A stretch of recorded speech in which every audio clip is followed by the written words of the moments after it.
Bonjour à tous, ravi de vous retrouver pour cette troisième session sur cette petite série de vidéos sur le métier de la gestion de patrimoine et la manière que j'ai de l'aborder de manière vraiment très générale. Aujourd'hui, je voudrais vous évoquer le pilier numéro 3 que j'exploite quasiment systématiquement, c'est-à-dire le levier. Je vous ai expliqué en pilier numéro 1, mettre en place une épargne de précaution. En pilier numéro 2, faire attention et savoir quel est le carburant, le cash flow dont vous disposez. Pilier numéro 3, je reprends le fameux tableau que je vous invite à retrouver dans la toute première vidéo d'explication. Le levier. Exploiter le pouvoir du levier. Qu'est-ce que le levier? En général, en premier lieu, quand on dit levier, ça évoque l'exploitation du financement. Le fait d'aller voir une banque et d'augmenter notre passif par le fait d'ajouter une dette. Alors, effectivement, vous aurez raison, c'est très souvent comme ça d'ailleurs qu'on va l'exploiter et le mettre en place. Cela dit, le levier peut prendre beaucoup de formes. Un exemple que j'emploie très souvent, c'est un chef d'entreprise. Le plus grand levier qu'il aura est de toute façon tout simplement d'aller chercher davantage de fonds en exploitant notamment son carnet de clientèle. Puisqu'il a une seule et même société, admettons un seul produit à vendre, l'effet de levier le plus important qu'il puisse faire, c'est d'aller chercher davantage de clients.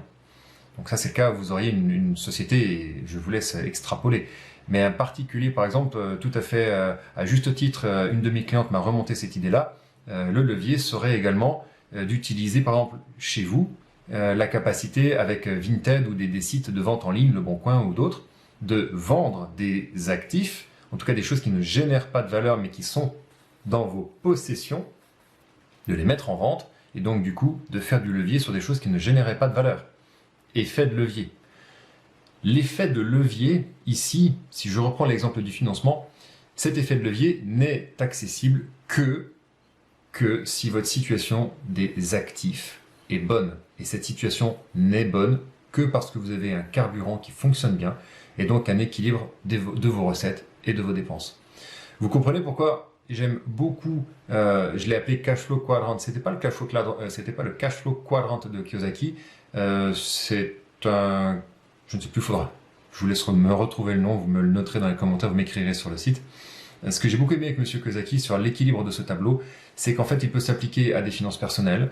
Beaucoup de mes clients artisans, indépendants, chefs d'entreprise l'utilisent dans leurs activités, et on peut même aller plus haut et gérer un budget, puisque en fait, ça revient à gérer un budget.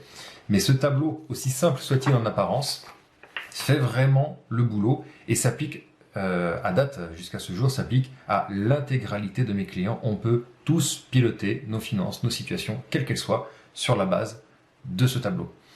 Donc, je vous retrouve pour une dernière petite séance ensemble d'explications où je vais synthétiser ces trois précédentes vidéos sur la précaution, l'épargne de précaution, le carburant, l'effet de levier, et je vais vous montrer comment avec ça je construis ce que j'appelle la roue de la fortune, la vraie, pas celle des jeux vidéo. Je vous retrouve très rapidement.